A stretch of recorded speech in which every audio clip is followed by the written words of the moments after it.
the Mesa gathering was super exciting for me because I really had no expectations of it, and I went into it with these people who, were just so committed to seeing God's kingdom here on earth. And no matter what background, no matter what their theology, what their traditions were, they really wanted to see that happen. And it was just exciting because I saw another way of doing a lot of things, and there was this space for reimagining and recreating, and that we weren't bound by the traditional way of doing something, or the standard way of doing something, but that God could really be reflected in so many different expressions. And so me as a young person, seeing that my life was not a matter of choosing between this or that tradition or this or that model that's always been there, or at least for the last 500 years, but that really God is a God of creation, and He wants to create new things, and that I'm not so limited in my choices, and in the way that I can help bring God's kingdom on earth as it is in heaven.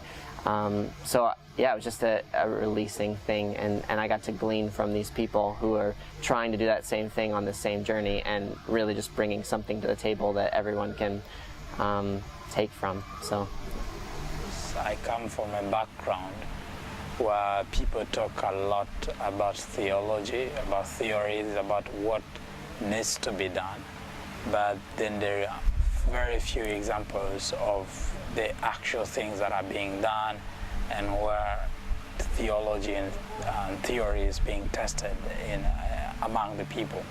So coming to Mesa for me has revealed that to me, to say that theology needs to be translatable into something that the community can consume, if you can use that word.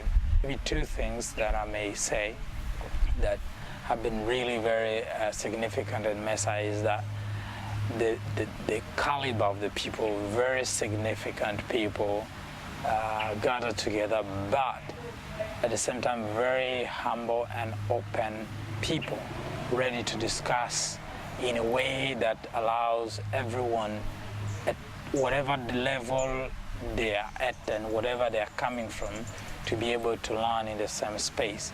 That has been really amazing.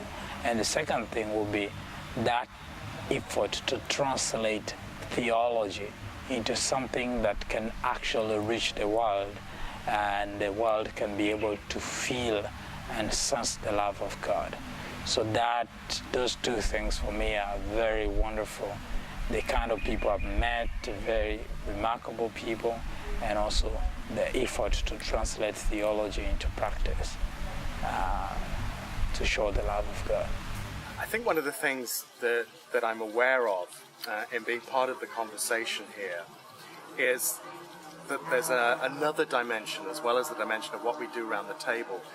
There's a dimension of what's going on in our own spiritual lives, in our relationship with God, and our vision for where God is leading us and where God is calling us.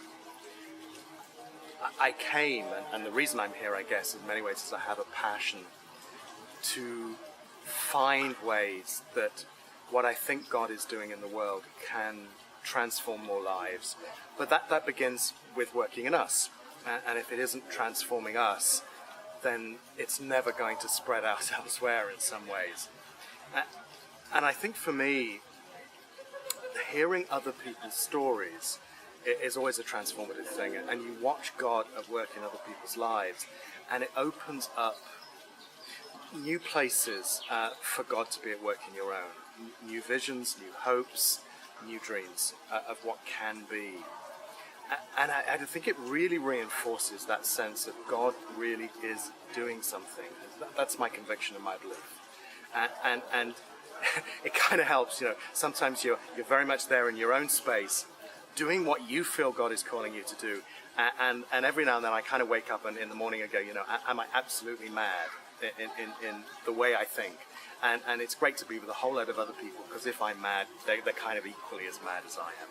But actually, the voices ring otherwise. And I think there's something strengthening for our own calling, for my calling, in hearing that calling in other people, with its great diversity, yet with the overlapping themes that it has.